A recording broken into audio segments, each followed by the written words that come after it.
This week on NASA Spaceflight Live, SpaceX launches a private moon lander from historic Pad 39A. There are new plans for a Starship pad at the Cape, and Booster 10 and Ship 28's wet dress rehearsal was just kind of damp. Also, Japan might be about to launch their new H3 rocket, so do the intro. And here we go.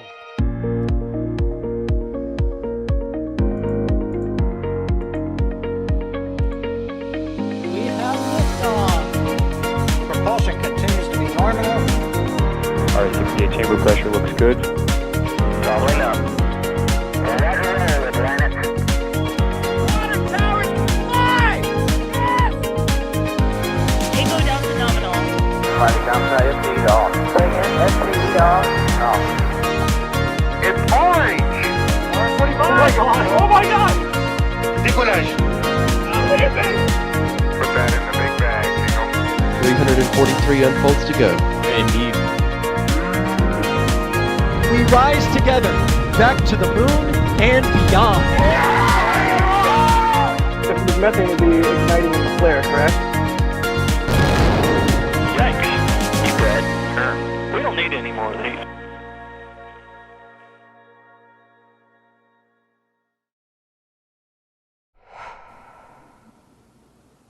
All right, a lot going on this week, so let's jump right into it. I'm Jack Beyer for NSF, and joining us for NASA Spaceflight Live in our new and enhanced time slot, again, like we're kind of keeping the lineup the same, is EJ.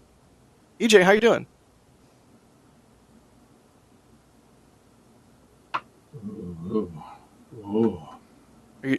Are you there? Hey. Hi. Hey, what's going on, Jack? How are you? We're live. Oh, really? What are you excited hey. for this week? Going to the moon? New Glenn? Yeah. No, okay. Jokes aside. The IM-1 mission, really, really cool. 3 Falcons. We got H3 tonight. There was an ISS resupply. Lots of good stuff. Lots of good stuff to talk about. It's gonna be fun. Fun on a bun. And we're also joined by Sawyer. Sawyer, how you doing, bud? I'm doing pretty good. As long as the fun is on a bun and not a bagel, we're going to have a great night tonight. That didn't take long.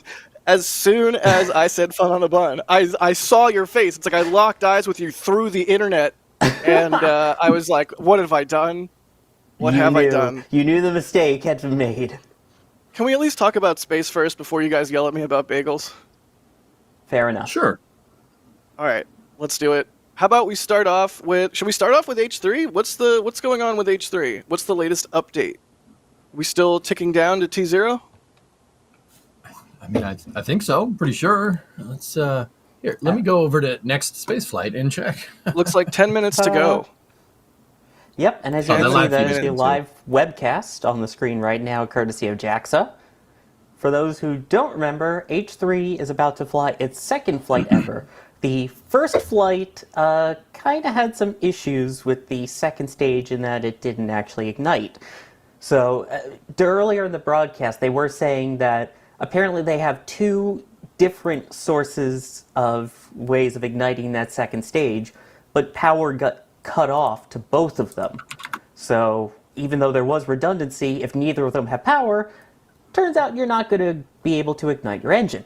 So as a result, the second stage never lit, and the investigation was launched into the crash, and now we know that's why. So H3 is trying again for X2 times 2 on this one, with, I believe it's 3 satellites on board. H3 satellites. All right. Nice.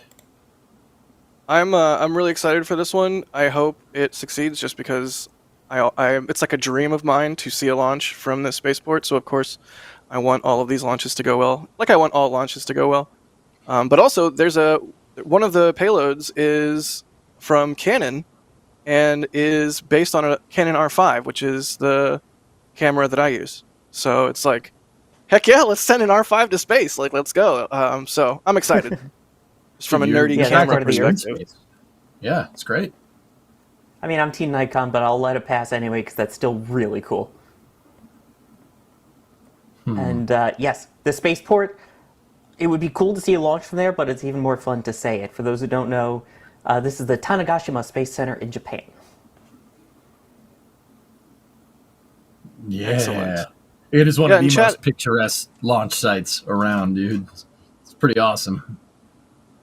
I mean, part of the reason why I'm like, I love Vandenberg, you know, I'm Mr. West Coast, is because of the contour of the Earth around the pads themselves. Like, you look at a picture of Slick 6 or Slick 4, and there's, like, mountains right there.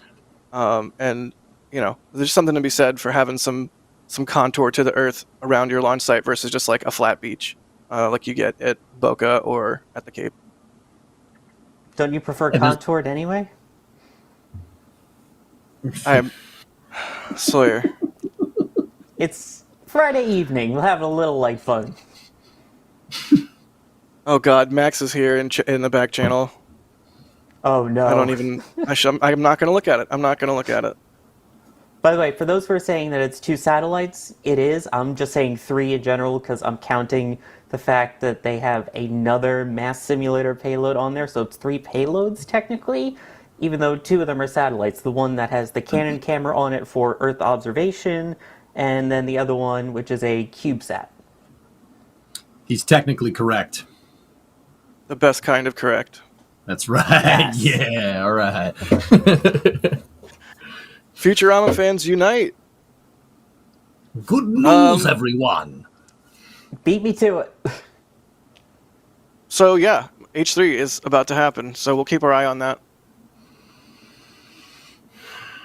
What do we want to talk about while we wait for H3 to launch? You guys want to go New Glenn simulator? Mayhaps. Newglands? Yeah. Oh yeah. Yeah. Yeah. I'm not familiar with this naming, but I understand it because of context. Newglands. Newglands, indeed. Do you want to take this one? You seem the most enthusiastic, EJ. Well, yeah, sure. I got this. Blue Origin put their structural testing articles, first and second stage structural testing articles, on to the biggest transporter erector I've ever seen, and put that up vertical at Slick 36. It's the first time anything has been vertical on that TE except just the TE by itself.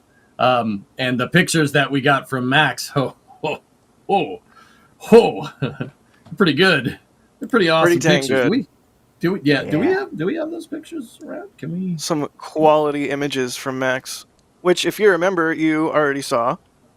And if you follow Max on Twitter, you already saw. But we can look at him here and you know, talk about how cool it is that we're seeing Blue like really get into a posture where like they're credibly going to launch this year. Look at that. Oh, that's impressive. Beautiful. There was a daytime picture that was taken as well, and there were some people walking around the deck of the launch pad, and to see them contrasted to the size of the rocket really messes with your head a little bit because, man, that thing's big. It's not Saturn V big, but it's almost Saturn V big. It's pretty close. I mean, probably the closest size comparison probably would be SLS. It's very similar in terms of the height of the core stage, just a little bit skinnier. Yep. Yeah, Crazy. Amazing. The towers can be deceiving. The lightning tower, like, they can be deceiving because they almost make the rocket look like it's in a tilt shift image or like a miniature. But no, it's very big. They're just also very, very tall towers. I'm so excited for New Glenn. So incredibly excited for New Glenn. Newglands. Yeah. New Glenn. And I think it's yes. worth clarifying because I know Adrian has been very adamant about this as one of our experts here covering all this stuff with Blue. This was just, as you mentioned, a structural test article, so a simulator. This isn't the actual Pathfinder. But with the success of this, it's very likely now that maybe some of the other test hardware that we've seen out at Blue Origin's main facility, just outside of the Kennedy Space Center, might be next, hopefully. Yeah, because that structural testing article, first and second stage, aren't the only things they have out there in that hangar, Sawyer, right? Like there is Pathfinders out there too that maybe eventually will become flight test articles. I mean, I don't know that for sure, but I mean, they sure looked high fidelity enough, you know? Oh, yeah. I mean, again, we saw parts of it during the flyover. You saw ones that had actual physical connection lines for the engines on it. So, and for the strakes and all of that. So again, this is just getting all the ground stuff worked out. And for anyone who's followed launches for a while, you know that GSE can be quite an issue with some launch systems. So get the kinks worked out with that, as opposed to your one that has all the wiring and tubing. Yeah, speaking of ground systems issues, potentially, I guess we'll talk about that with Starship here in a little bit. I see what you're doing there, Sawyer. I'll see what you're doing there. We're not going to talk about Starship right now. It's New Glen's. It's New Glen's. No, I know. Time to shine. I know. New Glen's. As the Cape guy, I'm very happy to talk about Cape. Yeah, there you go. I think we might have an H3 launch, though, gentlemen. Oh, do we want to listen into that? I want to listen in on that. I don't know about you guys. Let's Mystery Science Theater 3000 it. Look, let's go. There we go. 130、29、28、27、26、25、24、23、22、21、120、19、18、17、16、15。 Admittedly, I'm quite used to the US ones where they don't count down every single second. You get, like 1 minute, 30 seconds, and then the T-minus 10 count. I kind of like real it. Question, it's not bad, right? The real question is, though, is that somebody actually counting down the numbers, or is that a computer? No, that's a person. Yeah? I feel like it's got to be a computer. Like you can't even get a sip of water. What do you mean? I've seen people, actually, I know for India they do. It's a person reading it out. Wow. I don't see why they wouldn't do it for Japan as well. Makes sense. And then sometimes they also continue with the T+. We'll see if they do that as well as we get into the final minute here of the count.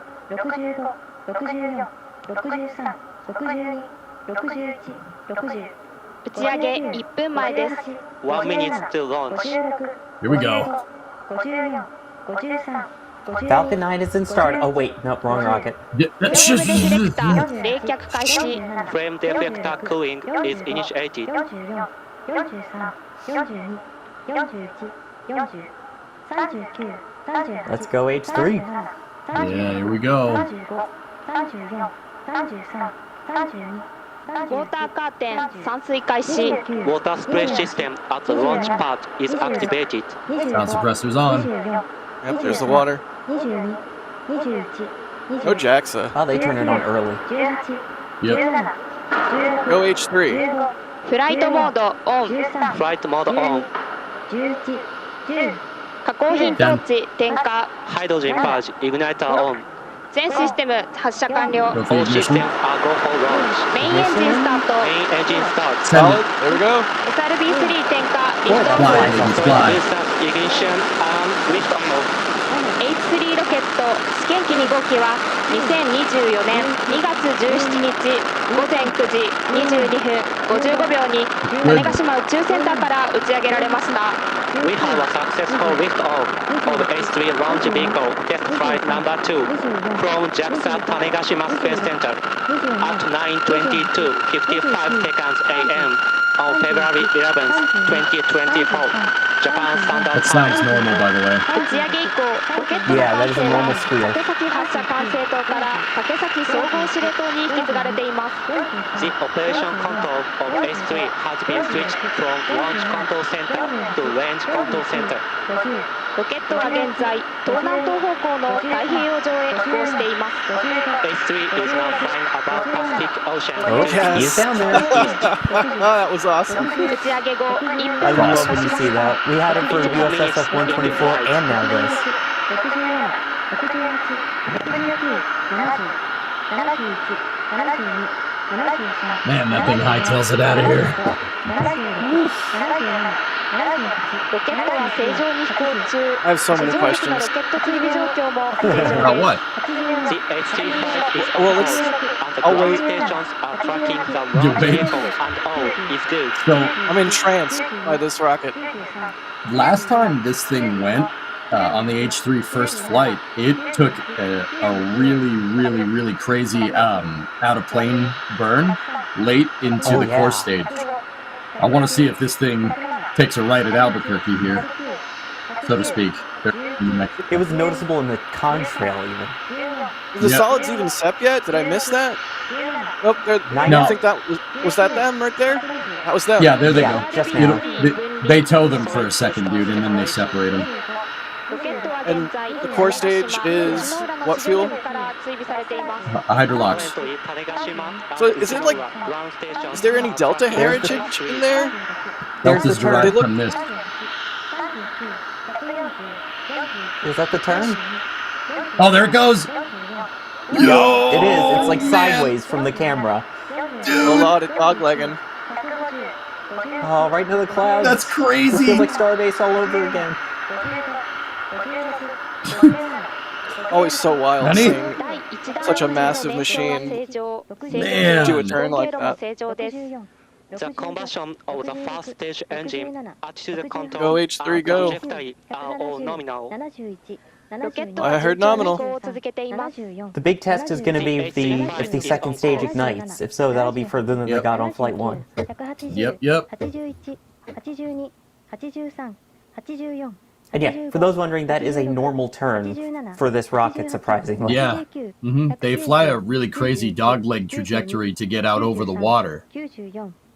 They don't want to, if I'm remembering correctly, they don't want to go near Okinawa, which is south of here. So if they're going into polar, they go out and they take a right. It's like it's like the polar launch corridor out of the Cape, kind of like that. Except a little more Well, dramatic, but yes. Yeah, it's a little more pronounced, I guess. It's a good way to put it. Yeah. So All the right. satellite fairing has been separated. Now we have been Come able on. to confirm that. And so Oh, Jake, people are focusing on the launch right flight now. number 2 Come has back been later launched. when It's going continue. quite steadily so far. And so the screen that you're able to see right now, and this is called the Let's flight see. status indicator for public for the H3 launch vehicle, which is abbreviated to H3 FIP. So it seems like everything's going good so far. Let's keep watching. And so I have questions. What's up? What was your response to my is there Delta heritage here question? Delta 4 is derived from this. Fun fact. It's derived from the H2, not the H3. Okay, H2. I was like, but this is only the second one of these. Interesting. Yeah. You'd think it's vice versa, but no. Oh, no. I feel like By the there's way, a I'm really sure good Jake will story come there. back later. Yep. Actually, cool thing about the H3 in the core stage, they can have up to 3 engines in the core stage. You can have, I think it's 2 or 3. Chat, I know somebody will correct me on this one, and yeah, if post that up in the chat, dudes, because I know they can have variable engines in the core stage for more performance. It's so funny. Alan in chat said that, or asked if they're flying a northern polar corridor, which is like basically what you were saying, EJ. Yeah. No. All right.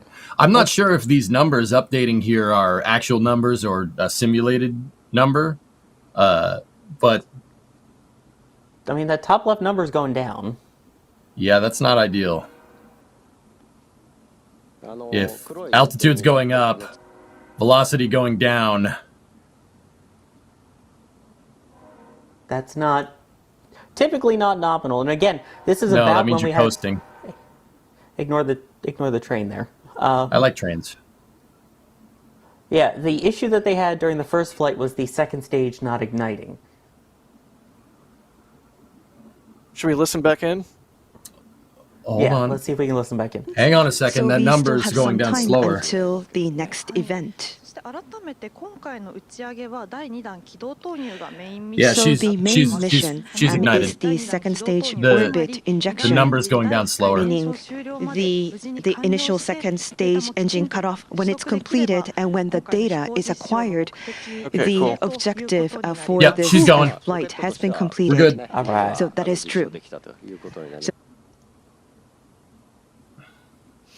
So yeah, I mean, this is not a rocket I personally know a whole lot about. Like even the the entire family. I don't know. Just EJAM, just like talk at me about the H2 and the H3. Like, go. What do you got? So, yeah, this thing can have up to, you can put 3 engines in the core stage, up to 3 engines in the core stage for the shuttle fans out there. I like tri-symmetry. Sawyer, I know you are a connoisseur of 3 engines, right? Yes. Oh yeah. So you could have 3 engines, 2 solids with this. Yeah, it's a Hydrolox core stage, Hydrolox second stage. Delta 4 is actually derived from the H2, and this is kind of the next version of the H2, and aptly named H3. I know, it's weird, right? Who would have thought? Yeah, It's a nice coherent naming scheme for a change. Who would have thought, Jakey? Yep. And yeah, William Foss is asking if we stopped, or if they stopped counting, or we stopped. No, we just muted. We just muted them. Oh, that number! Dude. Look at that number. He's going up much quicker. So the number going down initially and then starting to go up indicates it's a low thrust to weight stage, but high efficient. So the Hydrolox. I mean, basically, it took a little bit of time for the stage to get going, but Right. You know, if that number was just going down and it stayed going down, right, it would have been coasting to apogee, which is not what you want. But the fact that I saw it going down a little bit slower and then it started going up means you just have a lower thrust to weight ratio out of the second stage. But you got to remember, with thrust to weight ratio on second stages, you really want to opt for lower TWR and more delta V. But then again, it really depends on the launch vehicle, depends on what it's doing, depends on where it's going. This is a lower TWR, higher delta V stage. Kind of, I guess the closest similarity we would have over here is the delta cryogenic second stage or the interim cryogenic propulsion stage on SLS. Also cats. Right. Also cats. Everyone in the Yeah. chat is screaming at you to pet the cat, Sawyer. What do you think I've been doing? I've been scratching under his chin, behind his ear. Yeah, I mean it's a low energy upper or low thrust, high energy upper stage. Think like you were saying, the interim upper stage or Centaur, or along those lines. So and as that number's starting to cook, I'm liking what I'm seeing. Keyboard. I mean, Off the keyboard. Off the keyboard. Off the keyboard. Why do they love Well, there keyboards goes all so my much? tabs. Continue talking while I figure out my tab situation. They love. Well, it's like impossible. That's pretty Laptops and funny. keyboards. I mean, Jack, It's on not top even a of this laptop. is... Jeez, full keyboard, huh? Oh, man. Uh-huh.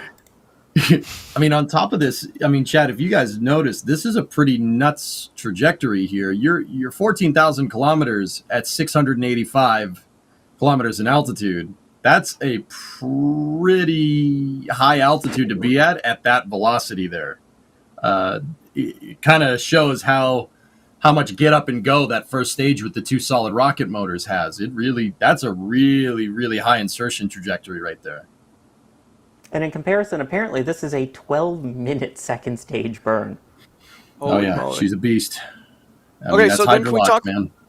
I have more questions. The screech, you were like, "This is normal." Just immediately, you're just like, "This is totally normal." Do you care to explain, please? Is it like a turbo pump thing? It's some kind of closeout system on the pad. Not exactly sure what it is, but I know it's normal because I've heard it many times watching these launches. Nice. So I'm going to pull a question over from my chat. How does this compare to Polar Falcon 9 launches from the East Coast? It's kind of a similar trajectory, a little bit different. What this is basically trying to do is get around Okinawa, which is not. It's a little bit south. It's a good way southwest, but they're trying to go around the Philippines too. See that group of islands on the map view, kind of mid left, like between the left and the center third, right there. That group of islands, that's the Philippines. There's a lot of people there. You don't want to fly over that. Just like how Falcon 9 doesn't want to fly over Miami. Not a good idea. So that's why you kind of get that kind of tornado insertion trajectory here. I mean, Falcon 9 might want to fly over Miami, but that's what FTS is for. I was kind of thinking the same thing. But then again, also, if it flies right over Miami, you're going to have all the spring breakers reporting UFOs on TikTok. Oh boy. Man. God, I sound like such an old man. Old man Those yells darn at cloud. kids and their TikToks. Just because it's your final NSF live in your 20s doesn't mean. Yeah, no, you're old. You're old now. Welcome to being old. One of us. One of Yay. us. One of us. One of us. I'm about to be in good company. Yep. Oh, but seriously, happy birthday, Sawyer. Happy Thank birthday, you. buddy. Yeah, it's Sunday. Thank you very much. The big 3-0. EJ, if you have any more H3 chat questions, I'm looking at our chat. We don't come on, chat. Are you going to let yourselves get beaten by EJ's chat? I don't really see a whole bunch of questions in here. There's a lot of nerds over there. Okay, there's a lot of nerds. I believe it. The nerddom over there. You know what I mean? Sam's asking them next to each other. Go ahead. Sam is asking, on H3 and Vulcan, why do they tow the SRBs for so long? Isn't that a loss of Delta V? For no reason. Yeah, that's another thing absolutely. we specifically pointed out during, when we were watching it launch, was you're like, oh, they hang on to them for a little bit. Yeah. Yeah, it is a loss of Delta V. You're going to take, any Kerbal player knows, you get rid of those things as quickly as you can. It's about going more faster, more better. Jebediah Kerman, Michael Scott, Wayne Gretzky. All right, so they tow them because they want to get the SRBs out of the atmosphere a little bit. You don't want an atmospheric or aerodynamic perturbation moving that SRB and having it come back and hit the core stage. That's not going to be good for it. Usually tapping rockets with things, not good. Not a good thing. Generally, you probably shouldn't do that. Much like cars, so, yeah. they must never touch. Yes, that's correct. So they'll tow them a little ways up into the higher parts of the atmosphere where the pressure is a little bit less, and so there's less aerodynamic perturbing forces on it. Because if you separate it, the thing could come back and tip it. We don't want that. Yeah, that would be bad. Man, what an insanely long second stage burn. I love it. That's Hydrolox, Still more to man. go. Yep. The magic number we're looking for at 700 kilometers up there should be around 26,000 kilometers an hour, which is give or take 17,200 miles an hour and change, somewhere in there. How do you just know that? Stop it. Stop being so smart, EJ. Yeah. Dude, Show off. I get belittled by my don't. European viewers for using miles on the daily. All right, that's fair. And then if I use metric, I get belittled by all my North American viewers. It's I can't win, so I just know both. All right, I know either one. Right. Good job. I applaud you. It happens, man. It's frustrating. I mean, EJ is both nerdy enough and Boston-y enough to wear the shirt he's wearing, which if you haven't seen it, chat, EJ, do you mind? Oh, no. That's all good. If Follow you the get shirt. it, you get it. If you don't get it, you're going to be really confused. What's ARPA-1 locks? If you don't get it, I'm shocked you're watching this right now. RIP1? Yeah, it's RP1 and locks. Nice. Do you call it your And for the Carolux sports shirt? fans, notice Yes. the font. Yep. Oh, yeah. So whether those objects, we need to monitor, make sure that they So don't collide. I saw with some folks in them, chat say and so forth. the altitude is going down. That's okay. That's fine. A lot of the times, if you have a low thrust to weight, high energy upper stage, you're going to coast past your AP a little bit. That gives you better control of your insertion apogee. So you have a little bit better control doing that. At that end, it's just a low TWR, low energy stage. At orbit injection would have been successful. So 600. Peter's asking you to explain the H2 heritage for the Delta IV. So the H2 was developed in the early 90s, and McDonnell Douglas was trying to get into the, not trying to get into, they needed Delta III was not working out.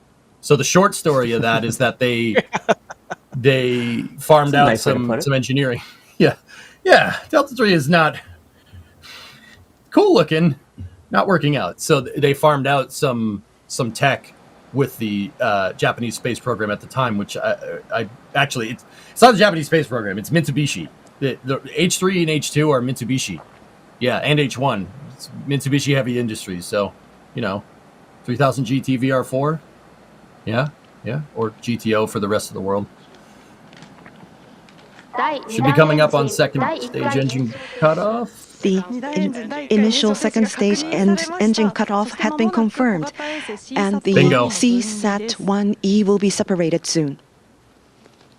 All right. That, yeah, 27,389 at 674. That's that is Oh, this is monster what you want to see. performance, dude. Heck Monster. yeah, This is what man. you want to see. CSAT-1E have been successfully separated. All right. First satellite deployed. This will be the first satellite up into the second stage orbit. So it's so moving. I am moved. It is. I am moved. That was a really human moment, seeing them shake My hands brakes and are hug locked. like I have that. not moved.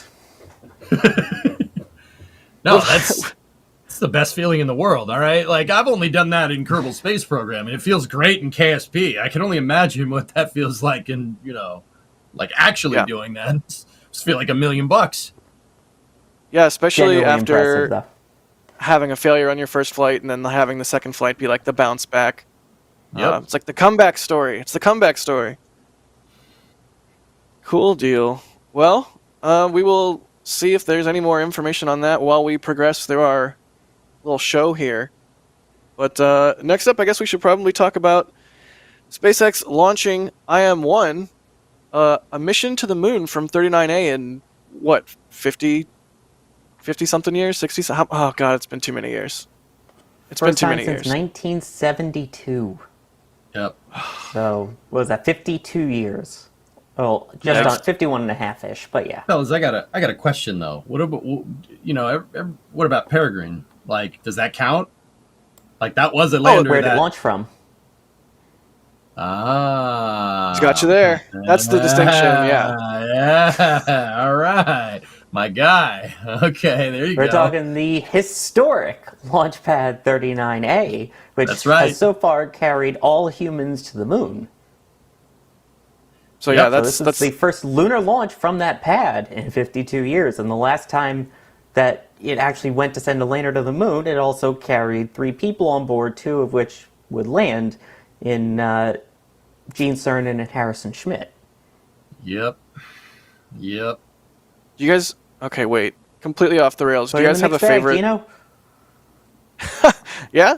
Do you have a favorite Apollo astronaut? Like what? John Young. John Young. Quality answer. Quality answer. Albeen. Sawyer. Albeen. Also a quality. There's really no wrong answer. They were all amazing human beings. I do like me some Harrison Schmitt. Go ahead. I was going to say, haven't you followed in the steps of Neil Armstrong? And I love how he said that maybe one small step for Neil, but it was a giant leap for me. And then he did the artwork later in his life, which was spectacular. It was really good the pictures. lunar artwork. Yeah, he would use his boot to put boot prints on it, like the actual lunar boot. Some of them had moon dust in it. That's cool. So cool. And yes, I've met him. All right, his so autograph is sorry. on the wall behind me. Dang it! I was gonna ask, with the Sawyer Flex, we have now completed the off the rails cycle, and we can go back to talking about IM-1. I like trains. Sorry. I do. I also do like trains. Yeah, trains are cool. But anyway, rockets are cooler. There it is! We Flex time with seriously Sawyer. we have a card for Flex Time with Sawyer now. Oh my boy. god! And that's not the only one. Hopefully I'll get to use the other card later. What? There's more than one card? There's more than one card. No. I know what the other one is. No. Uh-huh. No. Uh-huh. No. We'll save it for the right moment. I suspect I know what it involves, but let's just let's move right along. Sawyer, were you at the Cape for IM-1? No, I was not. I was actually commentating on the launch because, I mean, this launch was just really cool. Besides the fact that it was the second of the day, we'll get to that. It had the landing at LZ-1, and just seeing that lunar lander deploy afterwards was absolutely amazing. And this little lunar lander, made by Intuitive Machines, Nova C, on the IM-1 mission, is just so cool. I mean, the thermal protection system that they're basically using to monitor the temperature on the lander is the same stuff that's inside Columbia sportswear jackets. Part of the IMUs were tested on a Toyota Tundra. It's like the most ragtag team coming up with, hey, take a look at this off-the-shelf stuff. We're going to use this to land on the moon. And then also the fact that they had to load it with methane through Falcon 9, so Falcon 9 actually became methalox for a bit, and that this will be the first cryogenic lander to land on the moon. I mean, tell me that's not cool. And all of this, again, from historic Launchpad 39A. And my guy. Yeah, I'm right there with you. Dude. Super cool. And like now, SpaceX has the capability to load methane for any customer that wants it at 39A onto whatever's in the payload fairing, which is a really interesting little tweak that they've added. Impulse. Yeah. Sorry. Got something in my throat. Yeah, you can get some water if you want. But no, that's a good idea. Yeah, there you can see payload SEP. It's got 6 legs. In some of the pictures in my head, I was like, I know it has 6, but it looks like it has 4. But no, there you go, CL6. Dude. And the fact that it launched with them already deployed. It's not like they were folded up. That picture is awesome. I like trains. Right? Well, hopefully we'll get to see another cool picture of it when we get Eagle Cam, which is a payload that's on board from Embry-Riddle. Turns out the guy who's basically in charge of all of Intuitive Machines went to Embry-Riddle, and he went to them and was like, hey, challenge for you guys. Come up with a payload for this.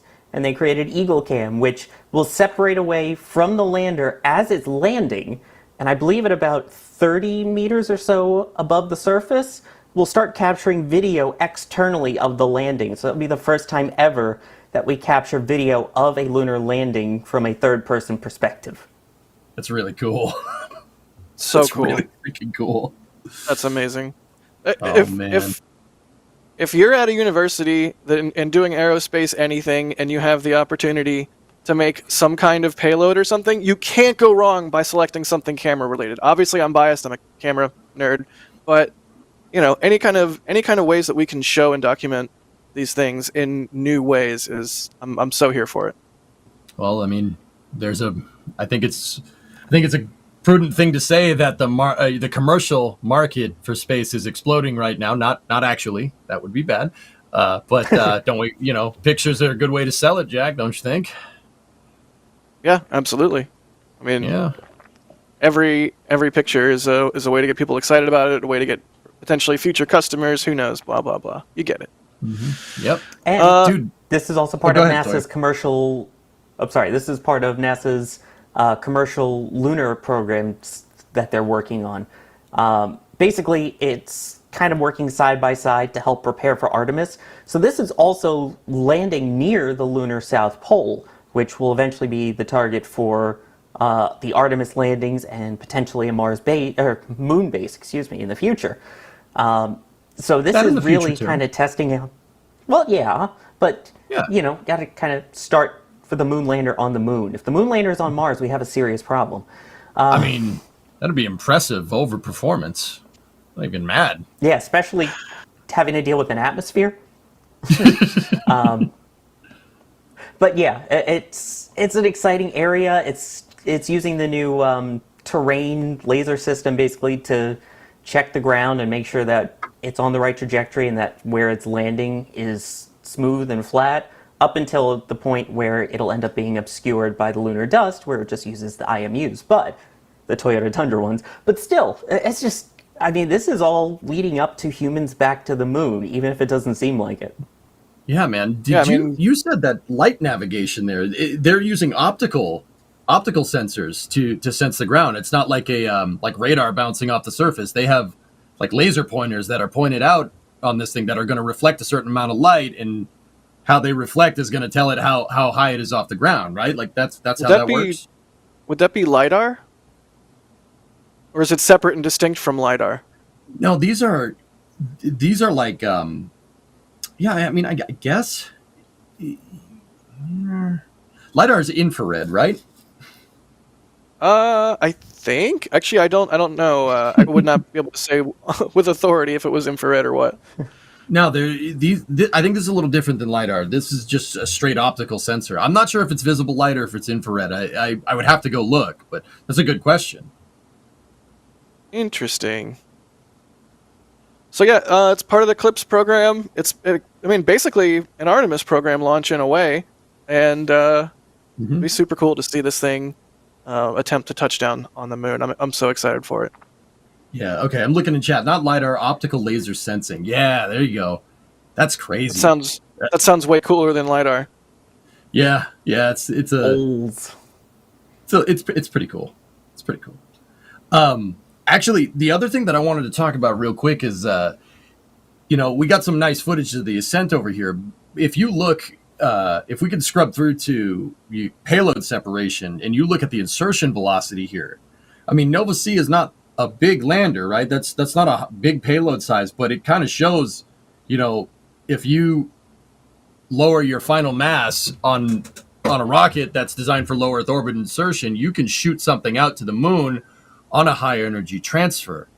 If you look at the velocity when they separated the payload on Falcon 9, it is very fast. That's a high energy transfer. It's not as high energy as the Apollo transfers, which, you really had to brute force that thing up there because the life support systems only last a certain amount of time. But, you also have the clock is ticking here because of the cryogenic propellants on board. So this is actually a pretty high energy insertion. It's going to get there on the 22nd. That's pretty quick. It's pretty quick. And that shows kind of how much Falcon 9 has been a workhorse. Like, I get it, with a lighter payload mass, you get more delta V, but it's still really wild to just see a single stick Falcon 9 just pushing stuff out to land on the moon. Okay, no problem. Yeah, see, look at the numbers over there. Crazy. Sometimes Falcon 9 can derisively be referred to as like a LEO optimized rocket, and it's like, well, it can send some stuff out there. Yeah, it can indeed. And also, just in comparison to the Apollo program, the Apollo program orbited before it did its translunar injection burn, the TLI, basically so they could do checkouts on all the systems, do everything they need to do in low Earth orbit, and if something's wrong, you're close enough to come back home without having to do the free return trajectory. This one doesn't have any meat bags on board, so that's not as much of an issue. So it's working. The fuels are there. You're getting power positive. Great. Cool. Go to the moon. Goodbye. Yep. It is wild. We watched that over on my end, and when the thing separated, I'm like, this is happening right now. This is really freaking cool. Just shooting so stuff many off different, to the moon. Right, so many different things headed to the moon this year alone. It really does feel like the start of the beginning. I don't know. Moon. Wild moon. is right. Moon. Yeah, and the crowd softly chants, "Moon, moon, moon." Robert is asking if there's going to be a live broadcast of the lunar landing. Do we know if there's going to be a live broadcast of the lunar landing? I sure hope there is, streamed or something. I would hope so. I mean, if you guys were watching this when this thing went, I have to say, Intuitive Machines Mission Control is A, fantastic, and B, their presentation was very good. Shout out to the gentleman that was commentating for them. That guy was pretty good, and their mission control looks like the bridge of the Starship Enterprise. Yep. Intentionally. Yep. Yeah, that's pretty cool. On purpose. That doesn't suck. No, that's pretty dang cool, if I had to use a technical term. Yep. I don't know if it adds any delta V to the rocket, but I mean, hey, close. Gotta sell it. You gotta sell Put some stripes put some speed stripes on the fairing. It'll be like the IM fairing. Anyways, I am faring very well. Thank you for asking. Oh God, no! Don't do the card. No. Yes. I am waiting for it. Are we safe? There oh it God, is! No! You can't escape like pun time. It's pun time with Sawyer. It's always a pun time with Sawyer. Oh boy. I don't even know where to go from here. Xbar says, did the lander use the same separation system from Falcon 9 as Cygnus on NS-20? The same separations. I don't know anything about the SEP system. Was the statement? they're asking, did the lander use the same separation system from Falcon 9 as Cygnus on an S-20? No, I don't think so.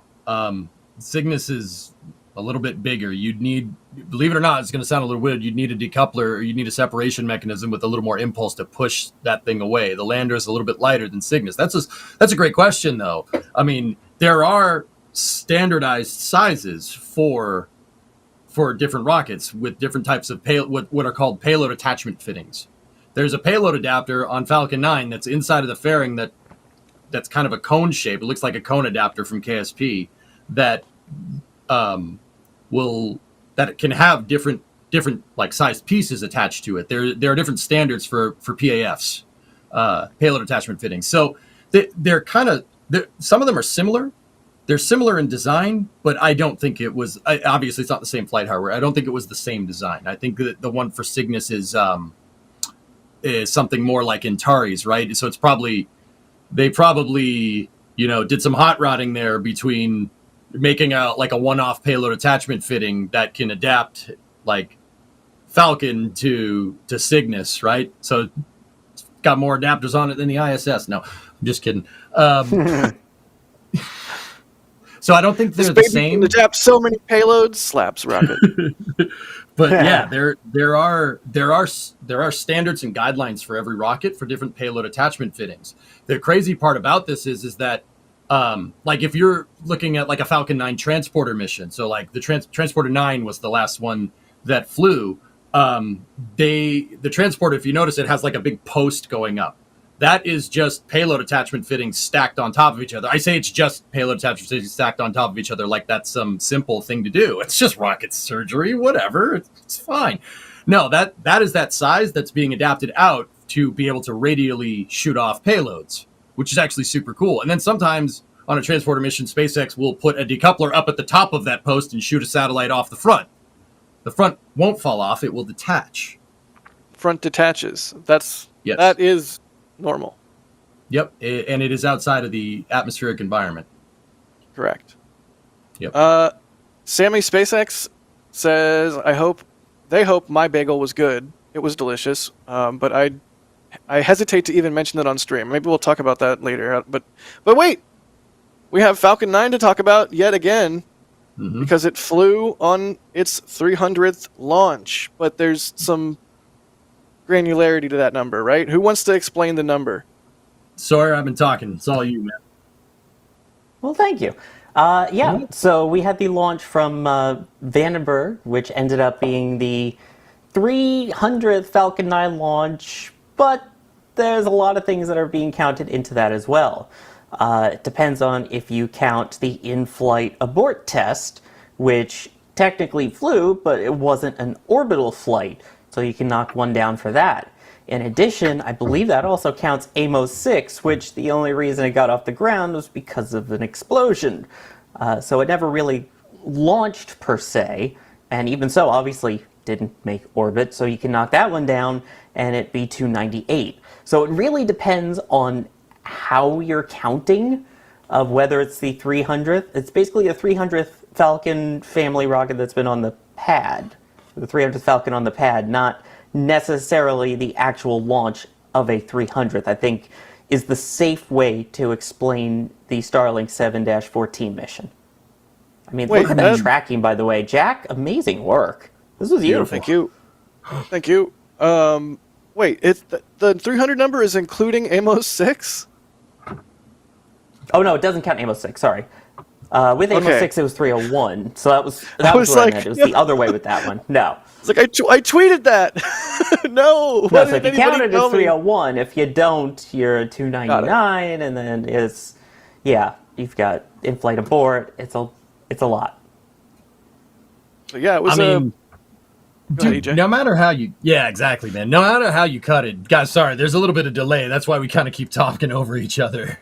Maybe we should do this, actually all together one time. That would be a good idea, right? Right. All right. I'm in. EJ's off the rails segment. Back to normal. Sawyer, I think it's kind of crazy. The internet loves to argue about everything. I guarantee you I'm going to get a bunch of no we don'ts in chat here in a second. I think the more poignant thought here is that we're up to 300 of anything that has to do with space. That's pretty freaking cool. You know, the fact that this rocket goes off pretty much every 2 days, and the fact that we had, 3 Falcon 9s in 24 hours is bananas. I mean, SpaceX is targeting 144 launches this year. You know, it's just normal. Starlink 714, just another day, man. Yeah, and like you mentioned, that's a good point. That was the fastest turnaround between 3 launches in the fact that it was 23 hours and change. So it was just under 24 hours, beating the previous record of a day and a couple hours. So, I mean, they keep getting faster. And keep in mind that all 3 of them, in addition to launching their payload successfully, landed successfully with USSF 124 at LZ2, Nova C, the lander, at LZ1, and then Starlink on, of course, I Still Love You, the drone ship. Yeah, that's crazy. I believe just about 200, almost 200 launches successfully in a row. 200 successful consecutive landing is the barge milestone too. Unbelievable. Pretty dang cool. Unbelievable. And and there was no fog. Ahead. And there was no fog. Yeah, I just have to underscore. right. There was no fog. Well, Vandenberg launch, no fog. I have to take the wins where I get them, okay? I'll give you that one. Jack, you're a proprietor of all things West Coast, right? Is it Lompoc or Lompoc? Don't ask me that. That's not. Don't do that. Can we not do that? Can I?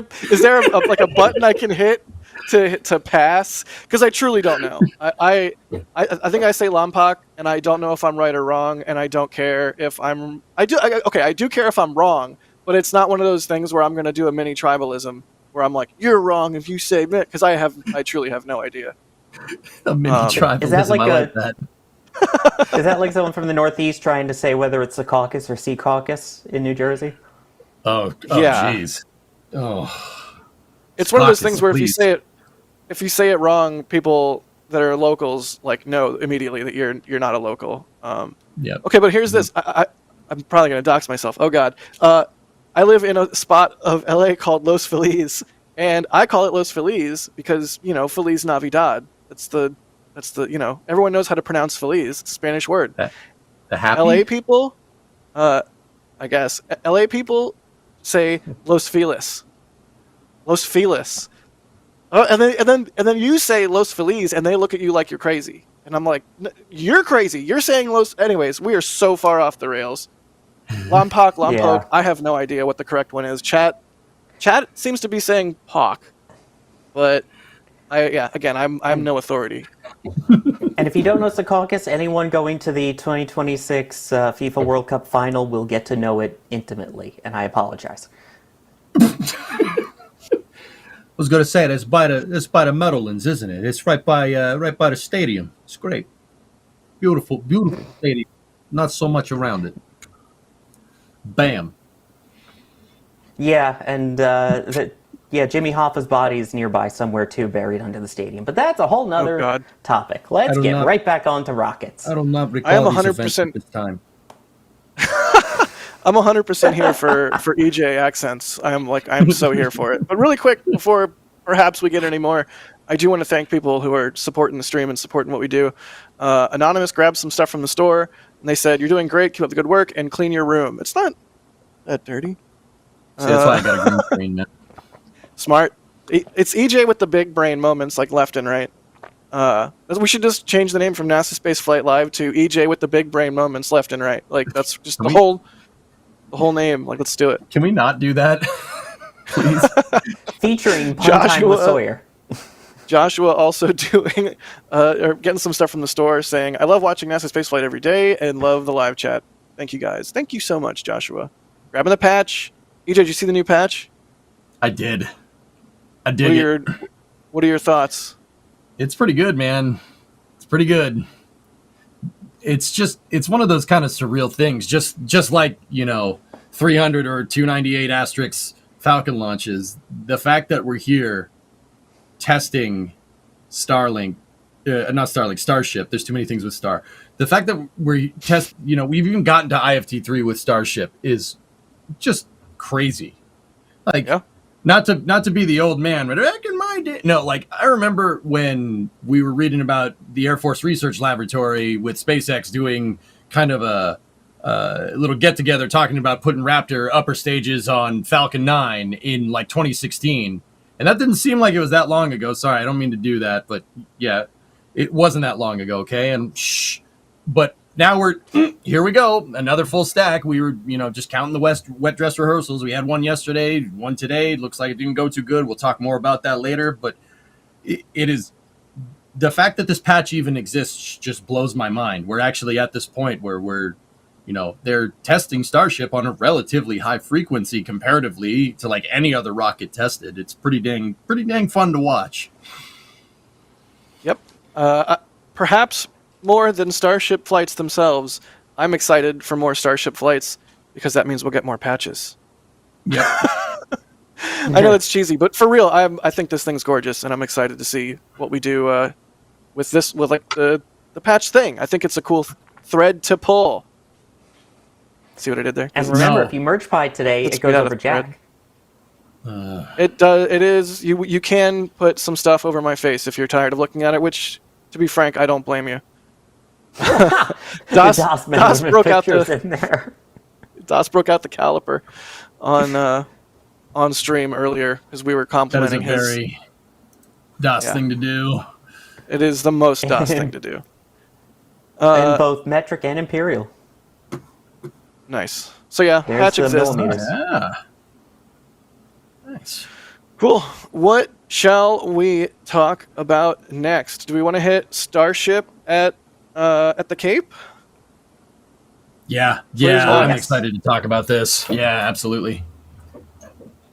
EJ, go run with it a bit, and then we'll see what Sawyer thinks as a Florida man. That's right, I called you Florida man. Oof. Oh, I do Florida man things. I just don't tell you on air. What? Continue, EJ. Was that a Sawyer flex? I think that might have been a Sawyer flex. What's happening? Okay.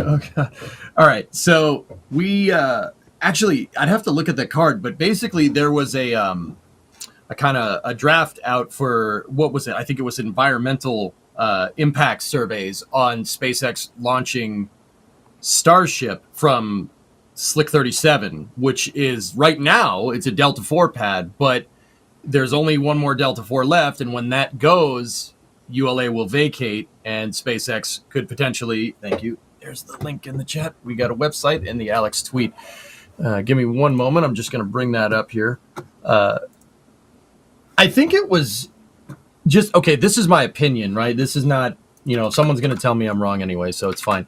I honestly thought they would move.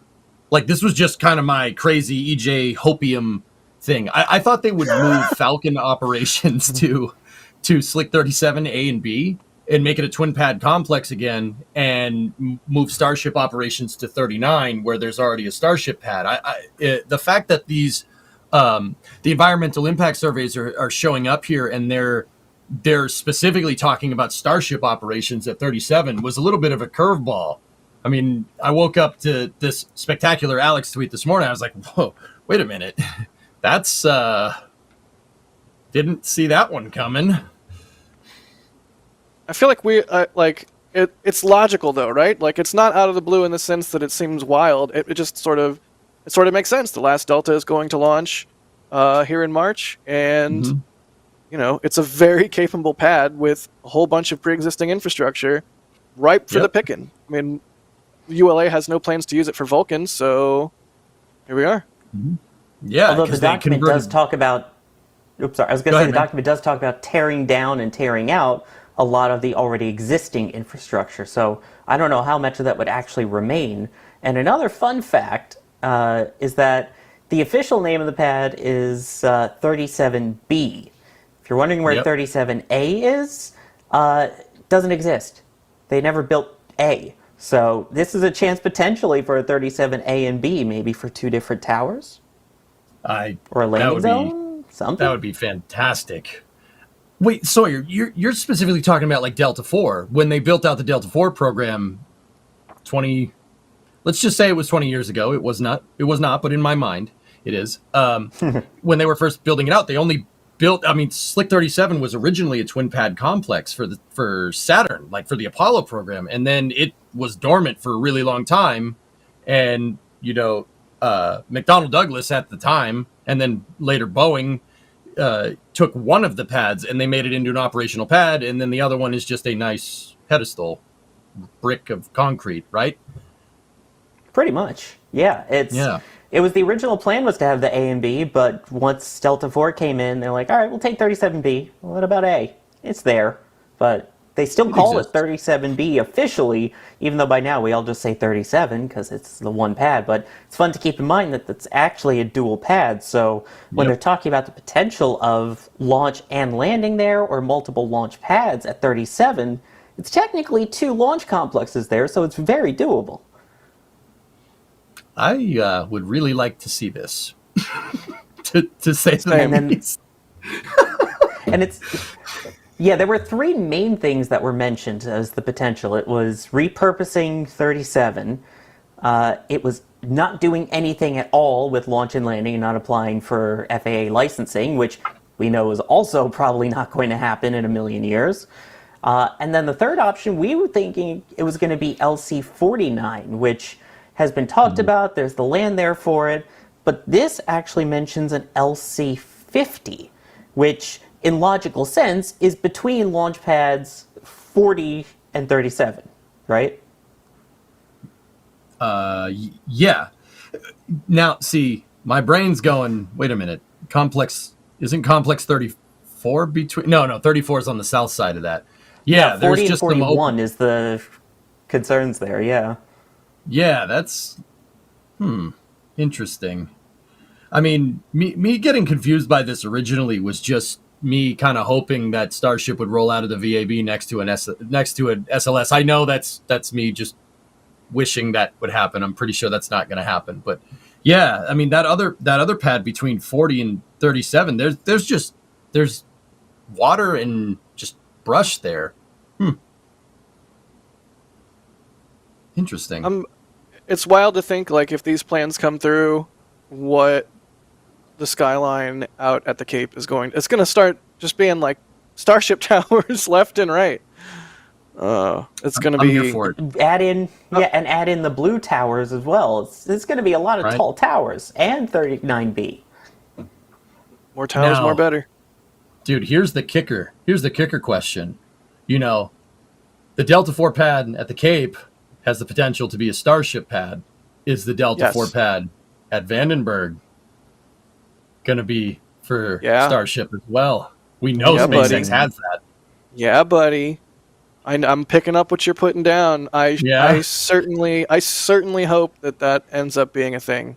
Wouldn't that be something? It just similar to me talking about how SpaceX is buying or renting these pads, and it's like a no-brainer because Delta is such a massive rocket, and SpaceX is also building a massive rocket. It's just a no-brainer. Like, can we please, Starship at Slick 6? Any shuttle fans out there? Polar once around Starship, it could do it. It could do it, man. It could you got a satellite. No space shuttle. You got a satellite you need to deploy in a super secret orbit that's also the size of 9 meters in diameter. Yep. SpaceX will do it. You want to snatch up a whole bunch of satellites for the DoD? What? Starship, baby. What? It doesn't do that. What are you talking about? Redacted. I cannot wait till we get Polar Starship. Yeah. Yes, that'd be wild, and not out of the Cape. Oh my God. What do you think will happen first? What do you think will happen first? Southern Polar Corridor Starship or Vandenberg Starship? Southern Polar. I think South Polar. I think you're right. I think you're right. I can hope, but yeah. I can't even argue it. Like you're just right. It's yes. Dang it. I think stupid. Kev, if you could bring that picture up again that you just had, I think it's worth pointing out the second option. As much as we're talking about 37 as gray as it is, see that red circle there? That is the proposed area of where a Slick 50 would go. Why is the numbering so ridiculous to have it around 37 and 40 and 41 be 50? Wish I could tell you, but that's where Slick 50 would be. Yeah. Huh.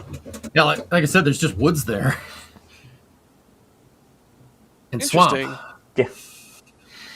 Alex point out, Circle not sponsored by Microsoft Paint. Thanks, Alex. John Depker, thank you for gifting 5 Red Team memberships. I said your name. I saw him in chat 30 minutes ago, asking me to say his name because I always botch it. Thank you, John, for all the support. And Blake Alexander upgrading to Launch Director. I feel like there should be a bell or something like ding, ding, ding, ding. Seriously, though, that is one of our higher levels of support.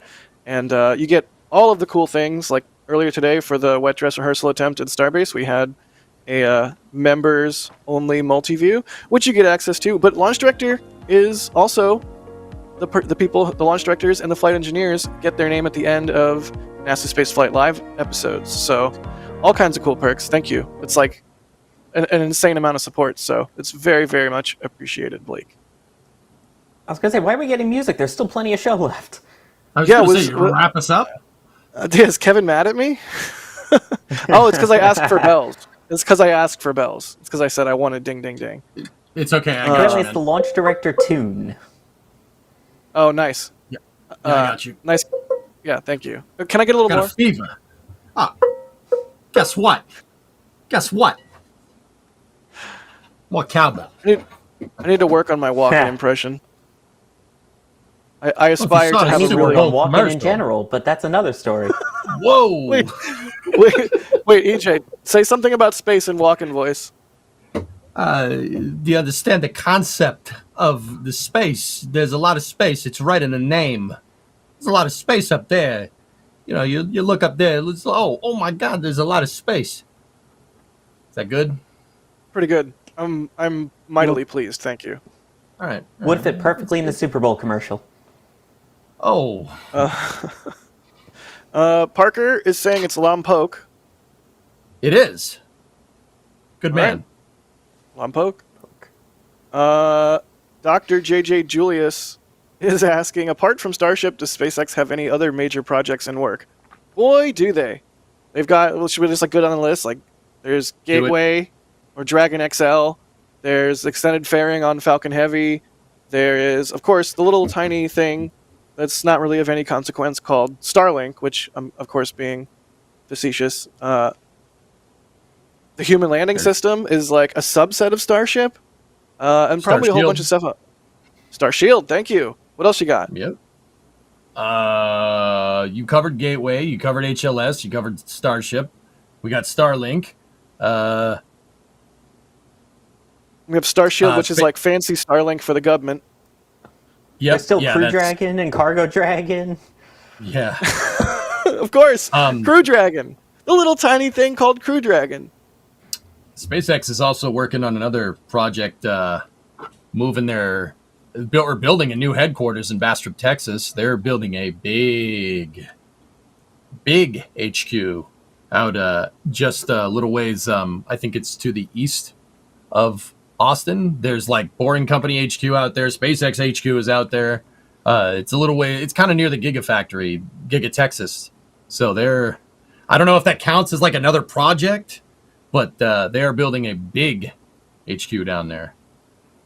Yeah, I mean that's like.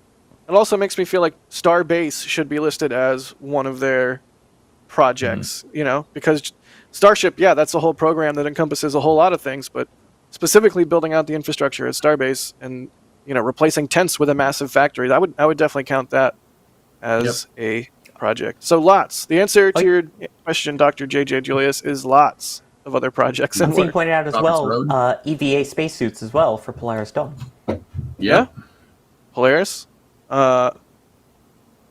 Every time I feel like, every time I feel like we've thought of all the things, someone else is like, oh, and then this. That's pretty great. And surely there's a lot of things that they're working on internally that we have no idea or inkling of that one day they'll just announce. Like direct to cell was kind of out of nowhere. Direct to cell, that's another one. I mean, that's with T-Mobile. There's also SpaceX working with the U.S. Transportation Command to evaluate point-to-point Starship for humanitarian aid supply transport. The shifty eyes. I can hear the crispy happy noises already. Yes. Yeah. Good answers all. Good job. Oh, and also the fact that they now have Starlink on airplanes. There's a bunch more planes that are getting equipped with it. Which, oh my god. Nuts. We could do like a full Seinfeld up. Damn. Uh-oh. How bad Wi-Fi on planes is. Oof. Apparently how bad your Wi-Fi is too there, Jack. It's chopped out for a second right as you said that. Again? Yeah, it was just for a second. The Wi-Fi heard me and enacted its retribution on me. It heard me talking Wi-Fi smack. Here's one. This is all you, EJ. Demian is asking, how does Falcon 9 roll since it only has a single gimbling engine RCS thrusters? It does not only have a single gimbling engine, right? Can't all 9 gimbal? I think it's the E1 and the E9 engine. Or the E1 and the E5 engine can also, I think. Pretty sure. Chat, get me a fact check. See, the way I see it, people are going to fact check me anyway. So let's at least get the information right. I mean, Alex is saying that they all gimbal, which yes, but are you talking about they use E1 and 9 specifically for roll? I mean, that's what I mean, you would ideally not want to just gimbal 1 or 2 engines if they're on that outer ring of 8. Alex, right? Like they would probably tilt every single engine. That's a good question though. Super good question. Yeah, he says the center engine has a slightly higher angle. Oops, sorry. No, go ahead. There you go. No, it says that the center engine has a slightly higher angle of gimbling than the other 8 ones, but he's mostly sure that they end up using all of them. And also, Kevin, thank you for cutting to me before. I guess it was my turn to talk about gimbal. Wow. Well, he's waiting for the Thank you, card. Alex. He's waiting for the card. Cool. So I guess we'll move on to Starbase and there we go. It's the card. Yay. Woo! EJ is so mad right now. I am so happy right now. So yeah, Starbase, Starship Flight 3. We're getting into it. SpaceX has now tried twice to perform a wet dress rehearsal. At least we think. With the most recent attempt being this morning. And they got a little bit more prop in the vehicle. And then aborted. So, question mark? Anybody's guess as to what happens next? I don't know if you have any thoughts, EJ, if you were watching along this morning with all the venting and condensation goodness. Oh yeah, no, I was watching. I mean, can I speak to the specifics? Nope, I have no idea. My guess is as good as anybody here. But I will tell you, I mean, one thing that if you know just a little bit about like systems engineering, like this thing is scrubbed. A wet dress rehearsal with the stack, with the Flight 3 stack, is scrubbed 2 times. So that tells me that the parameters have changed from the last time. So that tells me that something is very different on this. Do I know what it is? Nope, no idea. I have no clue. But obviously they've done wet dress rehearsals with 2 prior stacks, right? Those worked, right? Maybe even these ones aren't, so they must have changed something. I forget, did they do a wet dress rehearsal with... No, I guess they couldn't have with 20 and 4 because the tower didn't even have arms at that point. Yeah, no, that was just, I think, more for show. I was thinking about it in my head. I'm like, oh, they've stacked 3 times. Oh, no, okay, they didn't tank that one. Oh. Right. But yeah, they've changed a whole bunch of hardware or added a bunch of hardware to the orbital tank farm, and this vehicle is not the exact same as all the previous ones, and nor was the fuel loading. They're loading on the ship first, where previously we've seen them load on the booster first, which, I don't know, maybe that could be a contributing factor to whatever issue they may or may not be. This is like, we just need like a blaring speculation horn, because we don't get any... Look at I have to stop. The venting. The crazy venting that we saw. Like, yeah. So yeah, everything all at once. We don't exactly know what the deal is, but there's a whole bunch of factors that could potentially be involved. Well, I mean, you said it yourself right there. Like, we can't speak to specifics, obviously, but Jack, you said I didn't see that part. They tanked Starship before Super Heavy this morning. Yep, So there you and with go. the previous wet dress attempt as well. That Like is a completely different fueling procedure and filling procedure. Like they've clearly changed up the timelines on their fueling sequence. And I don't know. I mean, a little bit on the nerd side of things, because fueling a rocket, that's the most dangerous part. A tanked rocket, like a fully tanked vehicle, is relatively safe, and obviously one with no fuel in it is pretty safe. It's when you're actually fueling, especially if you're using cryogenic fuels. The fueling procedure is super important to get right, because the rocket's going through a lot of transit. You're changing the pressure. You're changing the molecular structure of the vehicle by cooling it off so much, right? You're changing a lot of things all at once. And if you're using densified propellants like SpaceX is on top of that, or densified liquid oxygen, if you're using that as well, you're introducing a lot of changing variables in a relatively fast sequence. That is super not dangerous, but it's just changing all those things at once. It's something that needs to be really kind of that's a procedure that needs to be down cold. It needs to be down pat. And I know it's cold, Sawyer. I beat you to it. He beat Don't you do to it. But Don't do it. But yeah, to your point, it's almost like an airliner where the dangerous parts are takeoff and landing, not the steady state of cruise. When the vehicle is being tanked, that's the really sketchy part. When it's sort of in a steady state and stable, that's less sketchy than when you're getting all those transients during loading. So, new card. It's first off, I'll give it to you. That was worth the card. But the other thing I was going to say is that with both of these tests, we really got to see the methane side spool up like crazy before they started loading up the ship. And if we're talking about dangerous propellants here, you're talking supercooled liquid methane, or methane for those who prefer, loading into the ship like that. I can see why they may have stopped on that first one of trying to load the ship first, then the booster, starting with the methane up there. It was wild today, just with the clouds and the atmosphere, just seeing how active that really was before they tried tanking it.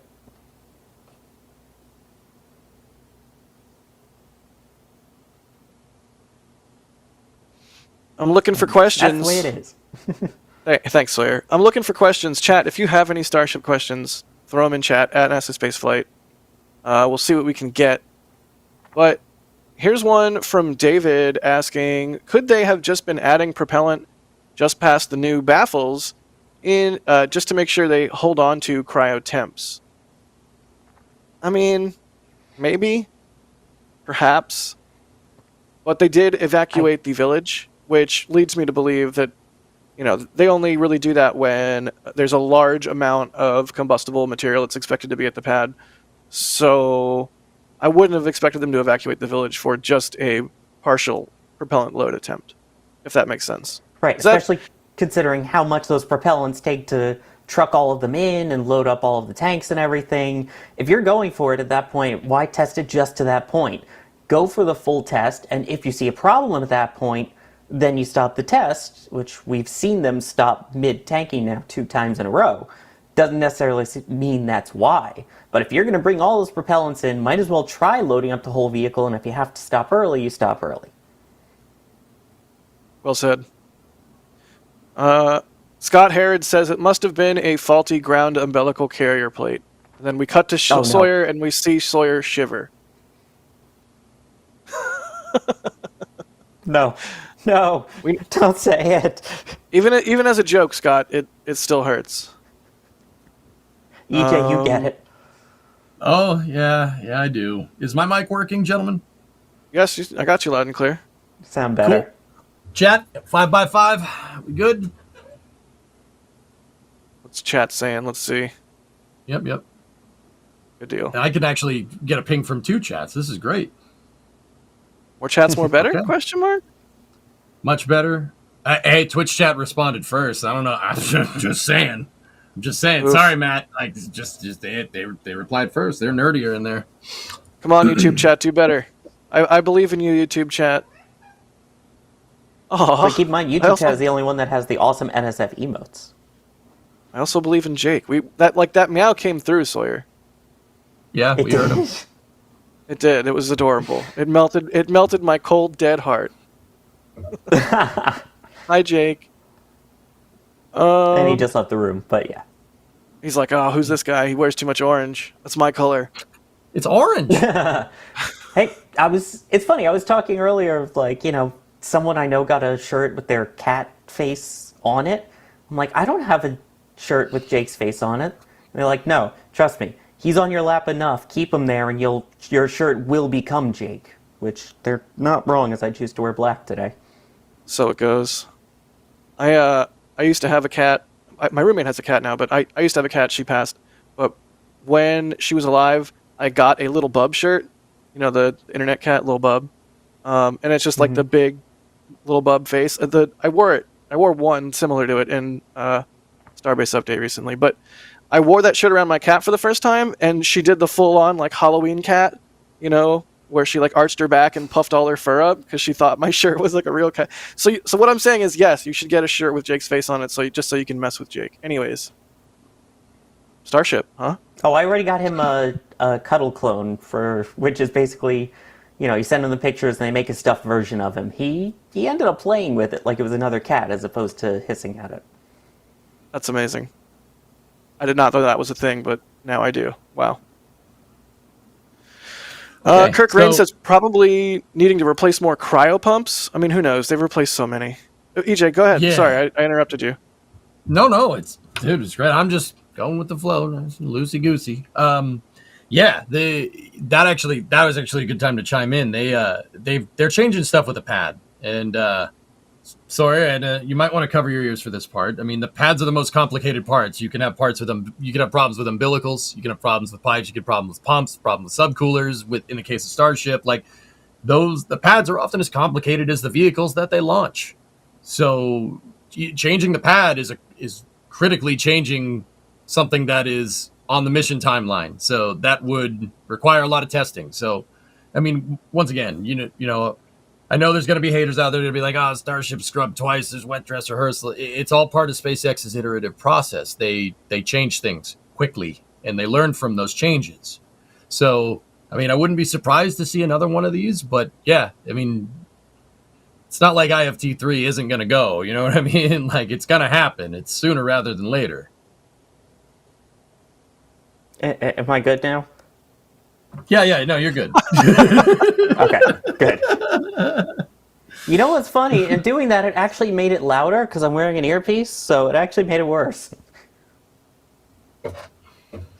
We did get a bunch. We got a bunch of good Starship questions. Right off the bat, we have one asking. We always get questions about the water and the ice on the ship and booster. Mm-hmm. Doug is asking, would they launch Starship in the rain, i.e., would cryo in the rain cause icing or frosting and therefore be heavier? I mean, it's rockets launch in the rain. It's fine, right? Mm-hmm. I mean, I don't know if you guys remember. Cast your mind back to DM2 in May of 2020. It rained on the rocket while Bob and Doug were in it, and then it cleared for a moment, and they launched it in that split second. Right? Well, that's not really. They didn't just like go, do it now. The launch window, the instantaneous window to the ISS just happened. The clouds happened to part, but I don't know if you guys remember. It monsooned on that thing right before they went. So, in the question of Starship, yeah, I wouldn't be surprised if SpaceX was designing this to be some kind of all-weather rocket. I mean, we've seen rockets from other countries, Soyuz, launch in blizzards, get hit by lightning, whatever, no big deal. I mean, so clearly you can engineer a vehicle to, I would say tank those things, but I'm not Sawyer. So you can clearly engineer. Sorry, dude, It's like a disease, man. I can't stop doing it. It's spreading. It's just in my head now. Oh, no, I wouldn't be surprised if they're designing it for all weather. I mean, Boca Chica isn't the, you could tell from these pictures that are on the screen right here. It's not the sunniest place, right? And ideally, even these wet dress rehearsals, you can tell that the weather is kind of crummy and they're still going through these tests, right? if they're going through the motions with a wet dress rehearsal when it's, cloudy and rainy out, I wouldn't be surprised if, eventually it'll get to the point where they'll be fine sending it in the rain. I mean, if Starship is truly going to do what SpaceX wants it to do, be like a 747 and can fly as often as a 747, well, 747 can take off in the rain. Yeah. That's a good question. Take off in the rain. Take off in the rain, land in the rain. Like, the equivalent of rocket instrument flying conditions. Yep. Go ahead, Sawyer. I guess that's what the R would stand for in IFR. Instead of flight rating, it would be flight rocket. But I think the bigger issue at somewhere like, any of the launch sites actually, isn't so much the rain as it is the salt water from the nearby Gulf of Mexico there, as well as the Atlantic when it's out on the East Coast. If you're going to keep doing that, eventually you're going to have to bring them in and scrub them down the more you keep flying them to get rid of that salt. Because if you leave the salt on there long enough on metal, you get rust and it becomes all nasty. In fact, we've seen that on parts of the infrastructure that's out there at Starbase. If you compare it to even 2 years ago, there's a lot of stuff that looks worse for wear, and it's all to do with salt water. Yep. Absolutely. I mean, that's a problem at the Cape. I mean, Sawyer, isn't that the reason why, like, during Saturn, they painted the mobile launchers red? They painted the launch umbilical tower red because it's rust resistant, if I'm remembering correctly, and then the gray that came after.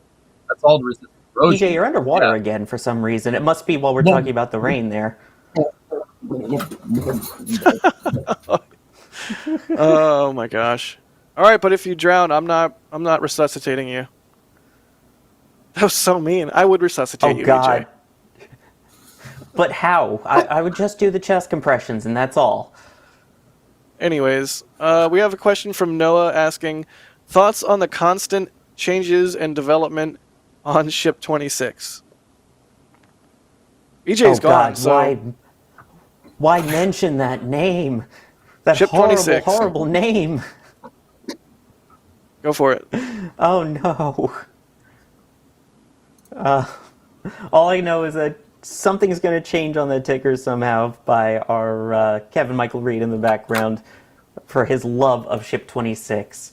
Oh, there it is. I love that I knew it's he had just something up his janky, sleeve. kind of yellowy text that just skates in willy-nilly from the side, like very low effort. I love it. I love it. It brings joy. I don't know, EJ, do you have any thoughts on Ship 26 so we can please Kevin? Tubes. Tube. It is a tube. Pointy tube. Tube. Yeah, I still don't think Ship 26 is going to fly. I don't think it's going to fly. I don't think it's going to be used for any kind of crazy testing, maybe some structural testing, but to everybody that is in love with Ship 26, I'm happy you are finding joy in something. But yeah, don't we think should it's love gonna all fly. ships. Oh, there he is. The voice of God himself, Kevin Michael Reed. Yeah, I'm not. He's there. I can't. All ships should have a chance to fly. Yeah. Okay. All right. I can't besmirch or go against you because you have mute powers. So it's honestly kind of terrifying to hear your voice on stream. Terrifies me. Am I too. still underwater? I think you're good. Say something. Yeah. No, you're better now. Something. I'm sorry. I just went for a swim. Like I got a pool here, Twitch stream.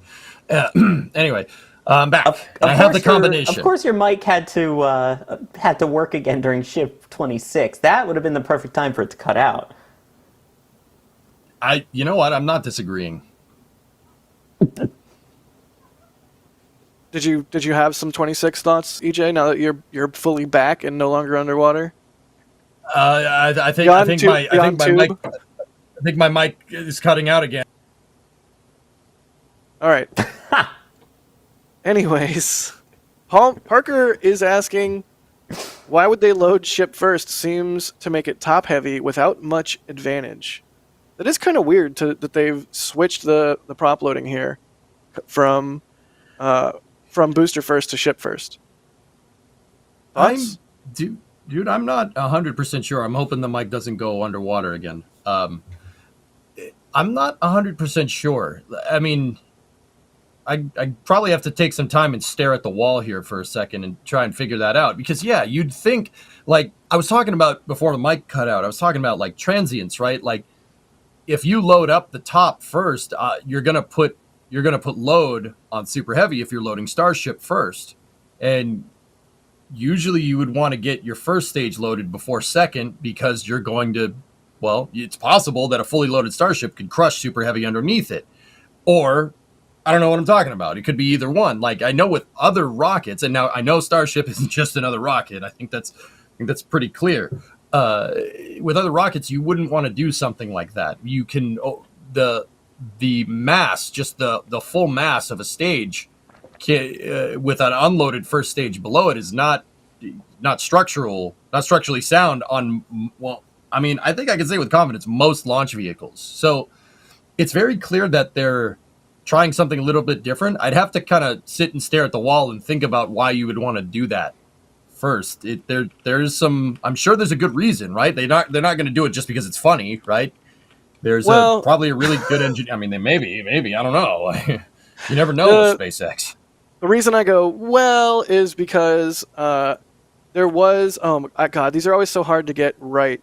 There was SN1, which I think failed a cryo-proof and went kaplooey. But there was I want to say SN3. They detanked it improperly, left a bunch of methane in the methane tank, and it crumpled the oxygen tank beneath it, and then it went kaplooey. Exactly that. I'd be like, wondering you don't want why to do that. You don't want to do that with a full stack like that. That seems like. So I do sort of wonder, maybe they're like, it's not intentional that they were loading ship first, and they got to a certain point and didn't have as much in the booster as they thought they would, and then they're like, all right, stop. I mean, unload maybe. everything. Yeah, but we'd have it to. It seemed pretty deliberate. That's the other thing, is it seemed pretty deliberate. So, I'm super curious what's going on there. Yeah, Alex says that on 3, it's not that they drained the tank depressurized and then it crushed itself under its own load. Whoops. I mean, that was a little bit of an oopsie. It's an aerospace grade oopsie, yeah. Whoops. Also known as a whoopsie daisy. What's it doing now? Now, we'd have to go back and look at Wet Dress Rehearsal 1 and Wet Dress Rehearsal 2 and see the timings and compare the timings. Alex, do you have a spreadsheet, my dude?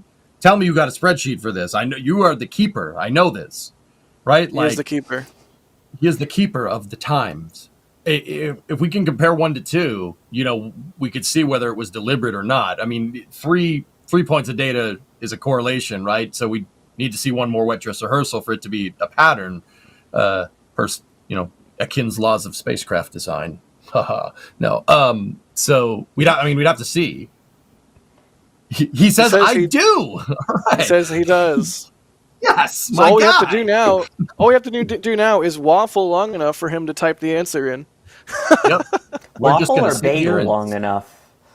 No. Oh no. Are we doing this? Are we really doing this? Not like this. Yes, like this. Not like this. You don't post it. Oh, okay. You know what? Let's do a little more Starship before we go completely off the rails with Bagel Chat. Can we try? I can't believe I'm the one keeping things on there. Oh, talk, Sawyer, about anything but bagels.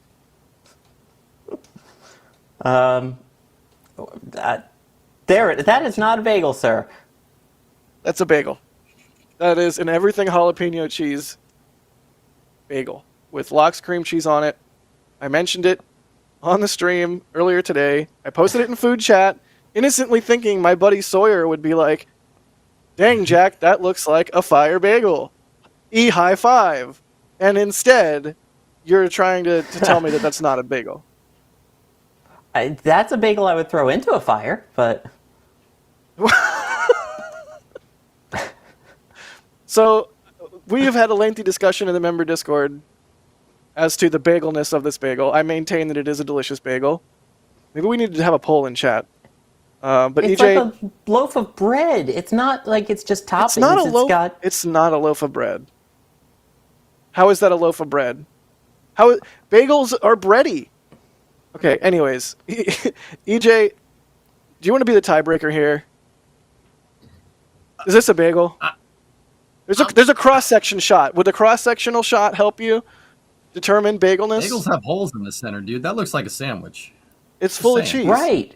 Full of cheese and it's jalapenos. Also cut there into is quarters, a hole, but that's another story. Yeah, who cuts a bagel into quarters? What is this? Some West Coast thing? Me, when I know that I'm going to be driving and stuffing a bagel into my face at the same time, because it's easier to stuff a single quarter of a bagel into your face than an entire half of a bagel into your face at once. Also, I don't have a giant. Once. You take bites. I don't have a giant beard right now, but when I do have a giant beard, it can get really annoying to get the schmutz and the cream cheese and all that stuff out of there after you nom down on a delicious bagel. What's happening? So it's just a habit. It's a force of habit. Anyways, bagel or not? All right, give us a verdict. What's your vote? You said no. I'm gonna call it a breakfast sandwich. It's not a bagel, but it looks good. I'd probably eat it. Not gonna lie to you. It was fair. I would delicious, agree. I can confirm. All right, we have reached bagel consensus. Can we talk about numbers there for the flight comparison? That's what I'm looking at. I'm looking at Alex's numbers. You guys are talking about bagels. I'm like, Starship, but food. Oh no. It's hard to choose sometimes. Also, totally wasn't trying to give you time or anything for Alex to post it and you to read it, but yeah. No. You're the man, dude. All right. So from Flight 2, yeah, okay. They start ship locks chill down, and then the ship tanks, ship header tank. Okay. If ever there was a time for Alex to barge in on a stream, it would be now. But we're using a different way of connecting. I know, but yeah. I can hear his voice in the back of my head, just yelling, whatever the correct answer is. With Alex's I can hear superior, his emoji, his calculator one. I can hear it in my head somehow. Yeah. Available for members Discord. Damn. So with Alex's, from Flight 2, they tank booster first, and then from the notes today, let me see. So ship methane load starts, and then booster methane load starts 30 minutes later. Yeah, that's Alex, I don't have a reason why. I can't think of a logical reason off the top of my head. Like, I'm not gonna this. What I like to do is kind of do some logical kind of deduction here. Like, why would you want to do that? What's the benefit of doing that? What is the advantage? What are you trying to do? That's, really the question of any engineering, right? Someone says, "Can I do this?" I don't know. What are you trying to do, right? What do you guys think would be the benefits of that? Sawyer, you got anything? I'm kind of at a loss here with this one. Only thing I could think of is, especially for testing like this, if you notice that something is going wrong, it's a lot faster to fill the ship than it is to fill the booster. So maybe it's a way to catch things earlier at that point and save some propellant. It's the only thing that I could think of right now. So yeah, Ryan in our back channel. I cannot think of any reason for that as well. My guy, Alex. What? Wait. Buenos dias, amigo. Hey. I don't even know if this is properly set up because I literally barge in. Yeah. Chat is freaking out because you're here. So I think you are audible. Alex, talk smart words at us. Yeah. No views of me because I'm not presentable right now. But yeah, I don't know if Kevin has the stuff that I put in the back channels there. But there was a lot of things to write down from Flight 2, so the list is a little bit long. Let's be fair, but yeah, from today, we had again as EJ was mentioning that it was a bit different compared to how it was for Flight 2, and frankly for Flight 1 it was pretty much the same. The sequence was also booster first and then the ship. It was just like few timings were a little bit different, which is to be expected because they obviously learn a lot of things from Flight 1 to Flight 2, so that is to be expected. But yeah, today they began. Kevin, I'm letting you a little bit of time to actually. There we go. Now you show There it is. I'm trying to stall for him to be showing this on the screen. So yeah, it's a big blue list. Dear Lord. But yeah, Look, he made the list smaller. Now he moved it to the left. because I think he's probably going to put here on the side the other one. There There we bingo. go. Woo, boy, that's a lot bigger. There we go. He's adjusting it. You can do it, Kevin. Yeah. Welcome to MS Paint Live. There we go. It's fine. You're just gonna leave it there? Okay, no, he's making it just right. I thought he was just gonna leave it like haphazardly on top. Okay, Alex, lay it on us. Yeah, so you can see there's some of my notes from today. I was actually taking notes as we were live on the stream. And yeah, the ship methane load starts first, then the ship liquid oxygen load begins. When I say on the left hand side, when it says ship locks load chill down, that is basically the tower vent. It's sort of the techie name, I guess, of it, because they are chilling down the lines that go up to the ship. So and it is because they are venting something, you know that it has to do with the liquid oxygen, because you don't want to vent methane, and so that is why. And there you can see all of the timings. There's obviously a great deal of difference here between Flight 2. Obviously, for Flight 2, we had a lot more data, to be fair, because it actually went through all of the things. But yeah, and meanwhile, for today's test, it was not the case, sadly. But hopefully, we're gonna get some of that testing completed soon. And yeah, I'm gonna go off as a disembodied voice, I guess, and let you guys continue. But yeah, that's some of the explanation. Yeah. I can't figure, like, I'd have to sit here and really kind of think about it, right? Because that doesn't make any sense. You don't want to crush Super Heavy, but then again, maybe Super Heavy is built enough to take a fully tanked Starship on top of it. Like, I mean, I don't know. Like, I'm not really figuring out the programmatic reason why you would do that. I mean, like I said, I'd probably got to stare at the wall for a little while. Ryan in our back channel is suggesting that if they can load way faster on the booster now, then they're starting ship when they start it in order to have them both complete at the same time. That makes I don't know sense. if that's that would make Kind of sense. like they did with Falcon.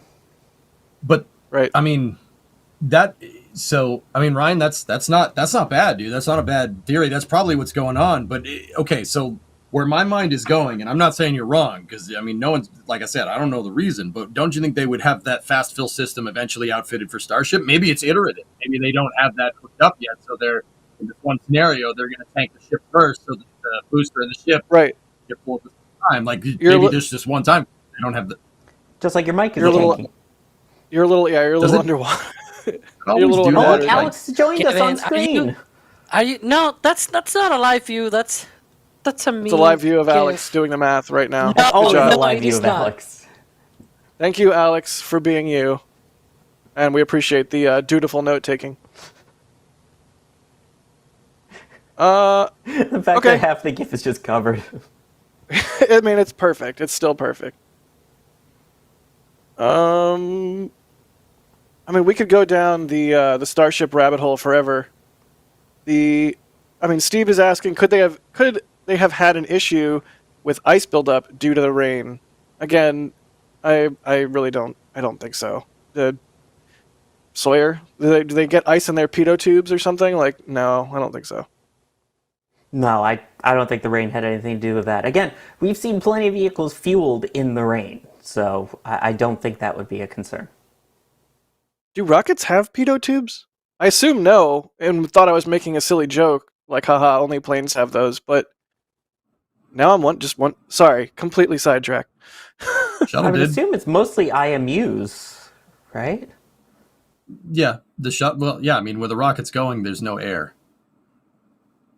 But for the air portion of flight, just IMU based, unless your shuttle. The shuttle had shuttle? pitot tubes. Yep, next to the front landing gear. They shuttle actually had a deployed thing. Yeah, they rotated out and deployed 2 pitos on the side for, airspeed while you were coming in for a landing. That's the only one I could think of. That makes me wonder if the X-37B or if the Dream Chaser have pitot tubes. I bet they do. Yeah, probably. Kind of need that. That's important for doing that hold. Yeah, we should ask Arianespace. It's a good idea. Sawyer with the big brain. Can we get a card that says "Big Brain Time with Sawyer"? Oh, God. No, here's how you get big brain time. There you go. Nice. Hello. James Wilson's asking, will the new shopping center be far away enough that they won't need to evacuate? So SpaceX is building a new development called Rio West, I think is what it's called. It's supposed to be done by the end of the year. It's going to have a restaurant and a grocery store and some other stuff, probably retail space. I'm probably forgetting a thing or two, but yeah, that is going to be beyond the blast danger area for launch. Just slightly. So would not have to evacuate based on how things have gone for the first two flights. You know, who knows if the BDA gets expanded for, because they make a bigger ship or a taller booster or something, who knows. But for right now, that area is not subject to evacuation. Now it's beyond the road closure. So if you're not, if you don't have any business being in that area as like a, property holder or resident or SpaceX employee or something, then good luck getting out there during a launch closure. But yeah, would not need to be evacuated. That's an interesting question. I'm curious how Rio West is going to shape up if it ends up even being called that, or if that's just like the planning project name or what. But it'll be interesting to see how, once again, the skyline changes, not in Cape this time, but Starbase, because it's changing. But at least they're finally getting services to people closer to Starbase, because right now, a lot of the essentials that you would need out there, like in our How to View a Launch video out in Boca, a lot of it is, you're talking, 30, 40 minutes out from the actual Starbase itself, right, Jack? Yep. Correct, and that's with no traffic through the checkpoint. Right, it's quite a trek, so at least this point you'll finally be able to actually get groceries, get some food, and not have to go all the way out of town. But I'll be honest, I'm pretty sure we'll be able to keep up with these changes on This Week in Spaceflight, which you can catch every Friday, including the newest episode out now. Indeed, that came out a little bit before we went live. Kevin left the Alex thing. Oh, that was amazing. But yeah, Twist is awesome. That's sort of why, or part of the reason and thinking behind why we went with the format change for NSF, right, is Twist is kind of like the hard news show where you get the events and no fluff, and this is kind of the insane, off the rails, but you still get to hear space nerds nerd about space sort of deal. Nerding is good. Nerding is Friday good. night fun. Hmm.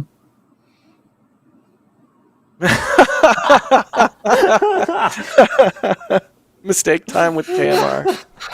I love it. Tanner, we'll do a couple more questions here. Tanner is asking, when do you think the Star Factory will be operational, and what is going to happen in the taller section of the factory?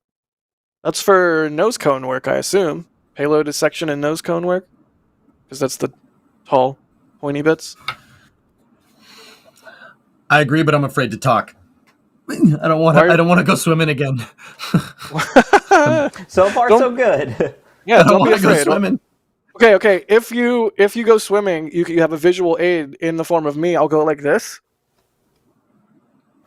Oh, okay. Which, like you hold your nose when you go swimming. So you talk, and then if you're swimming, I'll do this, and you'll see that, and you'll know I'm swimming.